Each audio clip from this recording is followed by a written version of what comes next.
정치 브로커 명태균 씨와 김영선 전 의원에 대한 법원의 첫 선고가 잠시 뒤에 나옵니다. 검찰이 두 사람에게 실형을 구형한 가운데 최근 김건희 씨 1심 선고에서 명태균 씨 관련 혐의에 대해 무죄 판결이 나온 이후라 재판부가 어떤 선고를 내릴지 관심이 쏠립니다. 자세한 내용 취재기자 연결해서 알아보겠습니다. 임영준 기자. 네, 창원지방법원 앞에 나와 있습니다. 네, 1심 선고 공판 잠시 뒤에 열리죠. 네, 창원지방법원은 잠시 뒤인 오후 2시 정치자금법 위반 혐의로 넘겨진 두 사람에 대한 1심 선고를 진행합니다. 제 뒤로 보시는 것처럼 많은 취재진이 몰리면서 이번 사건에 대한 열띤 취재 열기를 확인할 수 있습니다. 명 씨와 김 전 의원은 지난 2022년 8월부터 이듬해 11월까지 김 전 의원 회계 담당자였던 강혜경 씨를 통해 8천여만 원을 주고받은 혐의로 기소됐습니다. 검찰은 두 사람이 지난 2022년 국회의원 보궐선거와 2년 뒤 22대 총선 공천을 대가로 돈을 주고받았다고 공소장에 적시했습니다. 두 사람은 또 김태열 전 미래한국연구소장과 함께 2022년 6월 지방선거를 앞두고 당시 예비후보자 2명에게서 2억 4천만 원을 받은 혐의도 받습니다. 이러한 혐의를 받는 두 사람에게 검찰은 지난해 12월 결심 공판에서 각각 징역 5년을 선고해달라고 재판부에 요청했습니다.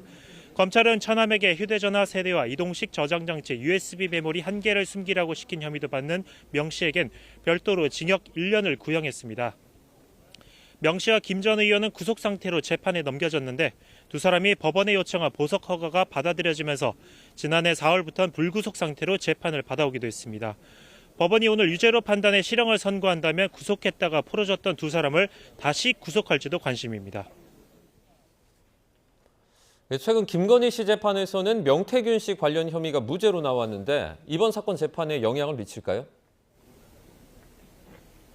네, 최근 서울중앙지방법원은 정치자금법 위반 혐의 등으로 기소된 김건희 씨에 대한 1심 선고에서 정치자금법 위반 혐의는 무죄라고 봤습니다.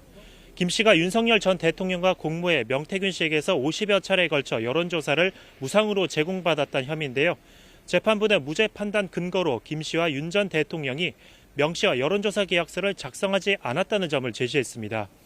그러면서 미래한국연구소를 실질적으로 운영한 명 씨가 여론조사 결과를 두 사람뿐만 아니라 여러 사람에게 배포한 것이라면서 김 씨가 여론조사의 대가로 김 전 의원 공천을 약속했다고 단정하긴 어렵다고 봤습니다. 명 씨가 관련돼 있는 사건에서 김 씨에 대해 무죄가 선고된 점이 이번 사건 판결에 영향을 미칠지 주목되는데요.